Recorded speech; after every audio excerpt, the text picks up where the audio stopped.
नमस्कार, स्वागत है आपका हमारे इस YouTube चैनल पर। मैं मुनमुन श्रीवास्तव आपका हार्दिक अभिनंदन करता हूं। दिल्ली विश्वविद्यालय के स्कूल ऑफ ओपन लर्निंग में परीक्षाएं शुरू हो चुकी हैं और साथ में अभी इंटरनल एग्ज़ाम भी चल रहे हैं और इंटरनल असेसमेंट की डेट आगे बढ़ाए जाने को लेकर बहुत से स्टूडेंट्स ने SOL को लिखा और हमें भी कमेंट किया। हम जानना चाहते हैं SOL के प्रशासन से कि क्या अब जो है वो इंटरनल असेसमेंट को बंद कर दिया गया है या फिर आगे अभी होगा, क्योंकि अभी भी कहा जा रहा है कि 20 से 30% जो छात्र हैं उन्होंने इंटरनल असेसमेंट नहीं दिया है। हमारे साथ मौजूद हैं कैंपस ऑफ ओपन लर्निंग की डायरेक्टर प्रोफेसर पायल मागो। क्या स्टेटस है मैम? नमस्कार मुन्नन जी। इंटरनल असेसमेंट का स्टेटस ये है कि बहुत बड़ा चंक इंटरनल असेसमेंट का हो चुका है। कुछ एक कोर्सेज़ हैं जिसमें 100% इंटरनल असेसमेंट हो चुकी है और ज़्यादातर कोर्सेज़ में 90% and above internal assessment first और सेकंड दोनों अटेम्प्ट्स की मैं बात कर रही हूँ। लेकिन फिर भी कल के लिए एक बार कल तक के लिए एक बढ़ाया गया है डेट, तो उसमें जिन स्टूडेंट्स का रह गया है वो अपना ले सकते हैं। कल मतलब मैम 28 मई तक बढ़ाया गया है। ये मतलब रात तक मैम जो है 12 बजे रात तक? हाँ, रात तक आराम से ले पाएंगे इंटरनल असेसमेंट का। और हमारे पास पूरा डेटा भी है। जैसे मैं अगर MA के कोर्सेज़ की बात करूं और फर्स्ट अटेम्प्ट की बात करूं तो 99 से 100%, 90 जैसे MCOM में 99% हो गया, 100% फर्स्ट अटेम्प्ट में हिंदी का हो चुका है और 99% फिर उसके बाद जो MA संस्कृत है उसका भी हो चुका है, MA हिस्ट्री भी हो चुका है 99% और 97 और 98% MBA भी हो चुका है। ये फर्स्ट अटेम्प्ट की बात कर रही हूँ। और सेकंड अटेम्प्ट की बात करूँ तो वो भी 85% MA हिस्ट्री हो चुका है, हिंदी में 72% हो चुका है। और जो अपने फर्स्ट अटेम्प्ट से सेटिस्फाइड हैं शायद वो सेकंड अटेम्प्ट देना भी नहीं चाहेंगे। अभी ये ऑप्शन था मैम कि अगर आपको फर्स्ट अटेम्प्ट से आप सेटिस्फाइड हैं तो आप सेकंड छोड़ भी सकते हैं। हाँ, मतलब जो बच्चा फर्स्ट और सेकंड दोनों देता है तो उसका जो बेस्ट होता है वही उसके इंटरनल असेसमेंट में लगता है। तो जो बच्चा अगर फर्स्ट अटेम्प्ट से सेटिस्फाइड है तो कई बार सेकंड अटेम्प्ट नहीं भी देते हैं। जी, UG की क्या पोजीशन है मैम? आपने PG का बताया। मैं UG की भी पोजीशन बताती हूँ आपको। ये मैं आपको एक सेमेस्टर का बता रही थी, सेमेस्टर PG सेमेस्टर 4 का। और PG सेमेस्टर 2 का भी जो सारा है वो लगभग किसी में 100% है, किसी में 99% है, किसी में 98% है और सेकंड अटेम्प्ट भी इसी तरह से 71-65% है। और आप अगर BA की बात करना चाहें तो BA ऑनर्स पॉलिटिकल साइंस में 11,154 टोटल स्टूडेंट्स जो एक्टिव स्टूडेंट्स हैं वो हैं और इसमें से 10,381 स्टूडेंट्स फर्स्ट अटेम्प्ट दे चुके हैं जो 93% बनता है। और जो सेकंड अटेम्प्ट है वो कम स्टूडेंट्स ने दिया है, 6,425 ने दिया है जो कि 58% बनता है। इसी तरह से जो और अटेम्प्ट्स हैं 98% बैचलर ऑफ बिजनेस एडमिनिस्ट्रेशन ने दिया है। इसमें इसके बाद में 97% bachelor of management studies in students ने दे दिया है। अगर BCom जो कि एक बड़ा चंक है हमारे पास, BCom की बात करूं जिसमें 43,268 स्टूडेंट हैं तो 38,988 स्टूडेंट्स ने इसमें फ़र्स्ट अटेम्प्ट कंप्लीट किया है और 90% ये फिगर आती है। कुछ स्टूडेंट्स इसमें एब्सेंट भी होते हैं। 100% जहाँ पर आ रहा है वो MA में आ रहा है, लेकिन 100% कोई बाकी UG में नहीं आ रहा है। ये जो मैं आपको डेटा दे रही थी मैं UG सेमेस्टर 4 का दे रही थी। और अगर मैं UG सेमेस्टर 2 का डेटा दूं तो फर्स्ट अटेम्प्ट जो है हमारा वो जो मैक्सिमम फर्स्ट अटेम्प्ट पे गए हैं BA साइकोलॉजी वाले जो कि 87% है और BA प्रोग्राम विद कंप्यूटर्स वो 76% है और BA ऑनर्स पॉलिटिकल साइंस की मैं बात करूं तो 80% है। ये फर्स्ट अटेम्प्ट है। यानी जो आपके जो मैनेजमेंट और कॉमर्स रिलेटेड जो कोर्सेज हैं उनमें नंबर काफ़ी बड़ा है। नंबर काफ़ी बड़ा है। क्या BA प्रोग्राम में स्थिति गड़बड़ाई है? नहीं, BA प्रोग्राम का भी मैं आपको बताती हूँ। इसमें BA प्रोग्राम में नंबर ज़्यादा है। BA प्रोग्राम का सेकेंड सेमेस्टर की मैं बात बताती हूँ आपको। 72,939 स्टूडेंट्स हैं जिसमें 51,552 स्टूडेंट्स ने अपना फर्स्ट अटेम्प्ट पूरा कर लिया है। उसमें से 29,198 स्टूडेंट्स ने सेकेंड अटेम्प्ट भी पूरा कर लिया है। तो फर्स्ट अटेम्प्ट की जो परसेंटेज बनती है वो 71% बनती है। तो ये सेमेस्टर 2 है जो कि हमारे थोड़े नए स्टूडेंट्स में मानती हूँ। सेमेस्टर 4 को मैं बताती हूँ, बीए प्रोग्राम में 43,268 स्टूडेंट्स हैं, जिसमें से 38,988 स्टूडेंट्स फर्स्ट अटेम्प्ट दे चुके हैं, विच मेक्स इट 90%। तो जो सेमेस्टर 4 है उसमें 90% से नीचे कोई भी ऐसा कोर्स नहीं है जिसका फर्स्ट अटेम्प्ट नहीं हुआ हो। 90% पे बीए प्रोग्राम है, और अगर इसको अपर में हम जाएं तो 98% पे बैचलर ऑफ बिजनेस एडमिनिस्ट्रेशन आ जाता है। यानी सेकेंड जो सेमेस्टर है मैम, उसी में थोड़ी दिक्कत है 20% के आसपास। हाँ, सेकेंड सेमेस्टर में थोड़ा सा जो मैक्सिमम जो हमारा आ रहा है वो 87% आ रहा है।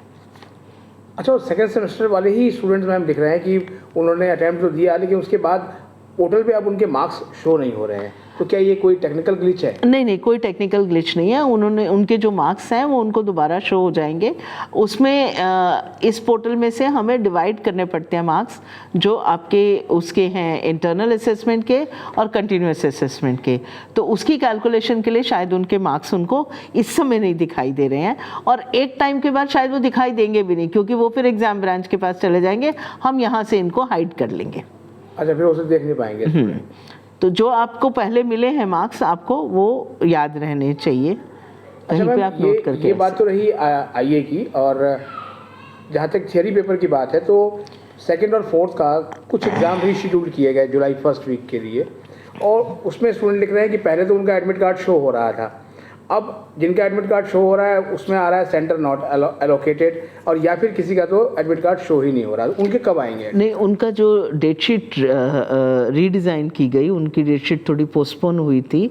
वो पोस्टपोन होने के बाद में उस पर सारा काम चल रहा है, क्योंकि पोस्टपोन होने के बाद में सेंटर भी रीअलॉट होंगे।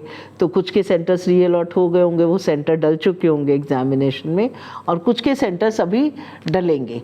तो बहुत ही शीघ्र उनका भी जो एडमिट कार्ड है वो आपको दिखाई देना शुरू हो जाएगा। मतलब उनका हॉल टिकट मिल जाएगा, क्योंकि उसको पहले जो मैप किया था उसको उस मैपिंग को चेंज करना पड़ रहा है।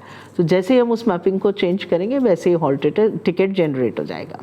एब्सेंट और ईआर केसेस को लेके पिछले दिनों मैम प्रोटेस्ट भी हुआ था एसओएल पे, और सोल की मार्कशीट को ठीक करने की बात हुई थी, और बड़ी संख्या में स्टूडेंट जो है वो एब्सेंट वाले केसेस हैं। तो ये कब तक ठीक होंगे मैम? ये ना एग्जामिनेशन ब्रांच का काम है कि रिज़ल्ट जो कंपाइलेशन होता है वो एग्ज़ाम के पास होता है। इवन सेंटर्स भी जो अलॉट होते हैं वो एग्ज़ाम ही करता है, एग्ज़ामिनेशन ब्रांच। लेकिन मैं धन्यवाद देना चाहूँगी एग्ज़ामिनेशन ब्रांच को कि उन्होंने एसओएल का एक अलग सेक्शन बना लिया है, और उस सेक्शन में आपको ग्रीवेंस विंडो भी है, और ग्रीवेंस विंडो के बैकएंड में काम करने वाले बाकी लोग हैं। तो अभी जो एमबीए में बहुत ज़्यादा कंपाइलेशन में आया था कि एब्सेंट वाला, एमबीए के स्टूडेंट्स तो ग्रीवेंस विंडो पे जाना भी नहीं पड़ रहा उनको। जैसे ही वो हमें मेल करते हैं हम उसको एग्जामिनेशन ब्रांच में डालते हैं, देते हैं, भेजते हैं, और उसके बाद में वो उस रिज़ल्ट की एक एक कॉपी को चेक करके उसको ठीक कर रहे हैं।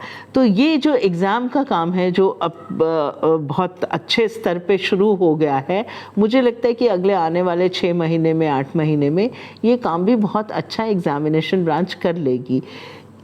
नंबर जहाँ पे एक एडवांटेज होता है, कई बार नंबर डिसएडवांटेज भी होता है। हालांकि टेक्नोलॉजी को पूरी कोशिश की जा रही है टेक्नोलॉजी को यूज़ करके इस नंबर को मैनेज करने की। तो एग्ज़ाम ब्रांच ने भी इसको टेक्नोलॉजी को मैनेज करके इस नंबर को, जो रिज़ल्ट निकालने वाला नंबर है, उसका पूरा एक सेक्शन बनाया है, और मुझे लगता है कि आने वाले समय में ये रिजॉल्व हो जाएगा। ये तो ठीक है मैम, लेकिन एमबीए जो है वो आपका फ्लैगशिप कोर्स रहा है, और एमबीए के स्टूडेंट्स लिखते हैं कि 4 जून से उनके फाइनल सेमेस्टर के एग्ज़ाम हैं, और उनका एब्सेंट का केस अभी भी ठीक नहीं हुआ।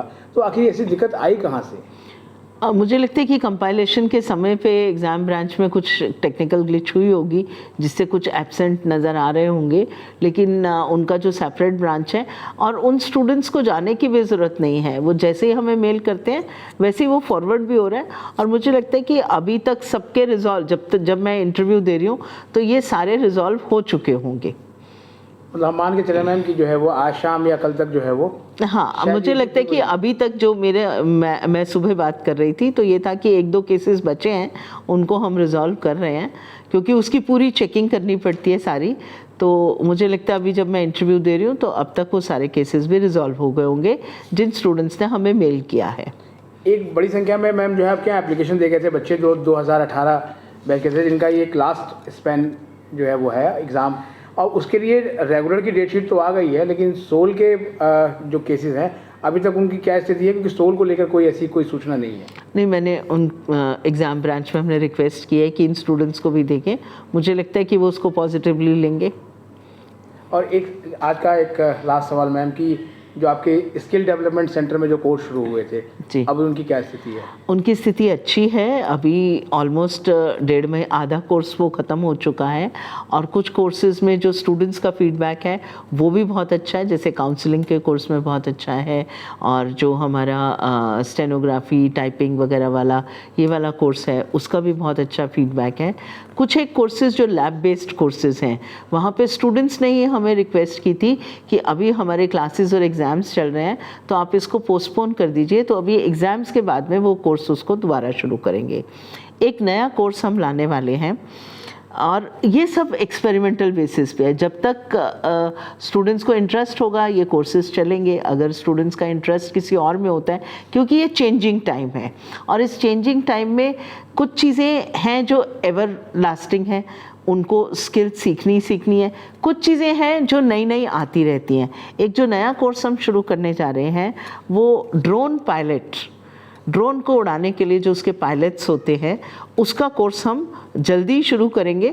एग्ज़ाम जैसे ही स्टूडेंट्स के हो जाएंगे तो हम हर कॉलेज में रिक्वेस्ट करेंगे कि हमें एक डेमोन्स्ट्रेशन वाला दे दिया जाए।